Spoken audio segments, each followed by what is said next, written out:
안녕하세요, 조피디입니다. 카카오톡을 사용하다 보면 예상치 못한 단톡방에 초대될 때가 있는데요. 회사 업무 관련이나 애매하게 친한 지인들끼리 단톡방이 만들어지고 시간이 지나 흐지부지해졌을 때 방에서 나가기가 참 애매할 때가 있어요. 그냥 나가면 되는데 그냥 나가기가 어렵다는 거죠. 이번에 카카오톡에서 사람들의 이 심리를 간파해서 조용히 나가기라는 기능이 나왔습니다. 방을 나가면 되는데 조용히 나가기는 뭘까요? 단체 채팅방에서 흔적을 남기지 않고 나갈 수 있는 기능입니다.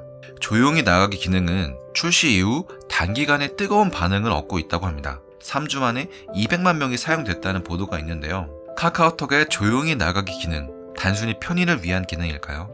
저는 눈치를 보는 문화의 끝판왕 기능이라고 생각을 합니다. 그 눈치 보는 문화의 현실을 보여주고 있다고 생각을 하는데요. 조용히 나가기랑 눈치랑 그래서 무슨 상관인데 대화방 나가기 어려운 이유가 뭘까요? 조피디님이 대화방을 나갔습니다. 대화방이라는 그 그룹이라는 곳에서 나 혼자 일탈을 하겠다는 뜻이에요. 튀는 행동을 하겠다는 거죠. 왜? 우리나라는 집단 문화이기 때문에 소속감과 결속력을 중요시합니다. 그렇기 때문에 어떤 단톡방에서 나간다는 것은 아무런 대화가 없는 방일지라도 얘 나갔네? 나간 대상을 두고 이상한 소문이 돌거나 좋게 보지 않는다는 거죠. 벌써 머리가 좀 지끈지끈 아프죠? 그런 이유로 친구들 단톡방은 그나마 나가기가 쉬운데 어떤 모임의 단톡방이나 특히 회사 단톡방, 업무 관련 단톡방, 또 친해진 사람들끼리의 단톡방, 카톡 피로도가 아무리 쌓여도 나가기가 쉽지 않은 이유입니다. 그러면 이런 기능이 왜 생겼을까? 그 본질적으로 좀 생각을 해보자는 거죠. 조용히 나가기는 눈치 문화의 산물이다 이렇게 생각을 하는데 그럼 우리는 왜 눈치를 보게 됐을까라는 거죠. 눈치라는 것은 다른 사람의 어떤 기분이나 또는 어떤 주어진 상황을 때에 맞게 빨리 알아차리는 능력이라고 한답니다.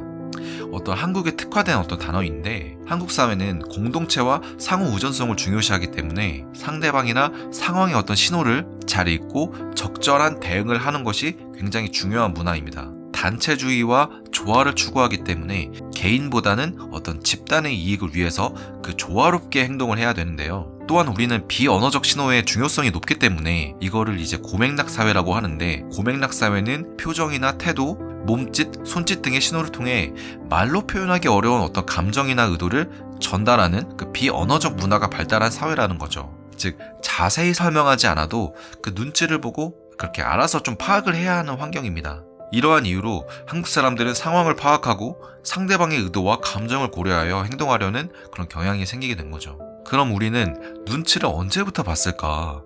한국의 눈치 문화는 역사적으로 깊게 자리 잡았다고 해요.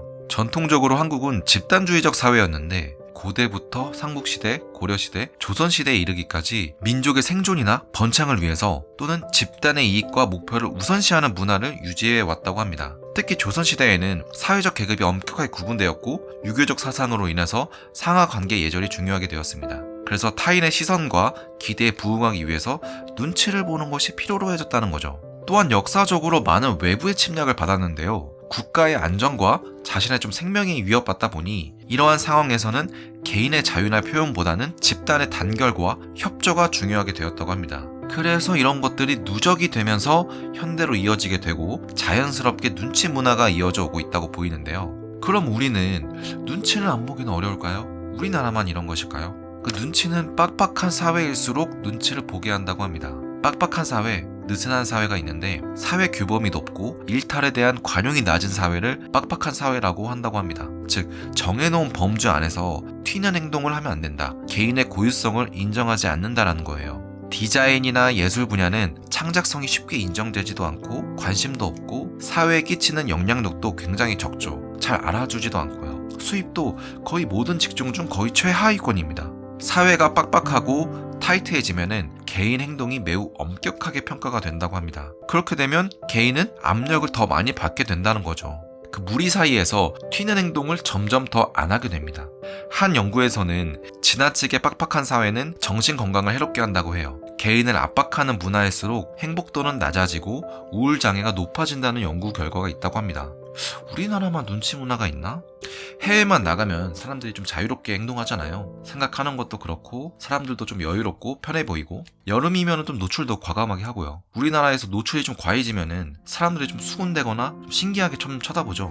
이런 것은 빡빡한 사회와 관련이 있다고 합니다. 64개 국가 중 우리나라가 빡빡한 사회 순위가 6위래요. 위에는 중동 국가들 뭐 아랍 이런 나라가 있고 일본이나 중국은 오히려 더 아래에 있습니다. 미국이 32위인가 그렇고요. 개인의 고유성을 인정하는 느슨한 사회죠. 스웨덴이나 이런 국가들은 굉장히 느슨합니다. 60인가 그래요. 행복도도 굉장히 높은 나라죠. 그럼 우리는 이미 우리나라에서 살고 있는데 눈치를 볼 수밖에 없는 이 상황을 어떻게 해야 될까요? 제 생각에는 한 10년 동안은 눈치를 봐야 됩니다. 이 문화가 희석이 되려면은 상당히 오랜 시간이 필요할 겁니다. 눈치 보지 마세요. 당당해지세요. 그냥 안 보면 돼요. 맞는 얘기죠. 맞는 얘기지만 아직 우리 세대에는 바뀌기가 쉽지 않은 문화인 것 같습니다. 나 혼자 신경을 안 쓴다고 해도 다른 사람들, 특히 이해관계에 있는 관계자들이나 나이, 권력을 가지고 있는 사람들 입장에서 이것을 수용하지 않는다면 나 혼자만 튀는 사람, 뾰족한 사람으로만 해석될 가능성이 굉장히 높아요. 아직은 마이웨이가 쉽지 않다는 거죠. 검은 돌에서 백돌이 된다고 해도 주위에서 백돌로 같이 돌아서줄 그런 분위기가 형성이 안 됐기 때문에 눈치를 상대적으로 덜 보는 환경에서 근무를 하거나 제 경험상으로는 주로 좀 스타트업 쪽이 아무래도 조금 수평하게 그래도 분위기가 형성이 좀 되어 있는 것 같아요. 좀 의견이나 이런 것도 좀 자유롭게 낼 수 있고 상대적으로 좀 눈치도 좀 덜 보고요. 아니면은 뭐 크리에이티브한 모임에서 활동하는 것도 좋은데 그런 사람들 사이에서 또 자신의 의견을 얘기하고 다른 사람의 의견도 이렇게 수용하면서 서로의 생각을 존중하며 개발시키는 그 모임에서 활동해보는 것도 좀 추천드립니다. 다시 말해서 정리하면은 우리나라에서 좀 전반적으로 눈치를 좀 안 보는 문화가 되려면은 상당히 좀 오랜 시간이 걸린다는 겁니다. 적어도 요즘 10대 친구들이 한 20대 중반은 되어야 좀 세대 교체도 되면서 좀 더 예술, 창작 문화가 인정받고 좀 자유로운 사고를 하는 그런 문화가 좀 되지 않을까 싶습니다. 그래서 드리고 싶은 말씀은 기존처럼 눈치는 보되 나만의 좀 내면을 단단히 하고 나부터 다른 사람의 개인의 고유성을 인정하고 또 예술이나 창의성을 좀 받아들이는 연습을 하면서 점점 눈치 보지 않는 자유로운 사고를 할 수 있는 그런 연습을 좀 해보는 건 어떨까요? 왜냐면 살면서 이제 걱정할 것도 많잖아요. 단톡방을 나가야 하나 말아야 하나를 걱정하고 있는 게 얼마나 좀 불필요한 에너지 낭비예요. 그런 IT 문화를 좀 선도하는 세계적인 기업에서 생각해낸 게 조용히 나가기라니. 다음에는 뭐 조용히 초대하기, 조용히 카톡 읽기 그 기능이 나올 것 같습니다. 조용히 나가기 기능도 좋지만 읽었는지 안 읽었는지 숫자 1 기능이나 없애줬으면 좋겠습니다. 그럼 좋은 하루 보내시고요. 또 뵙겠습니다. 감사합니다.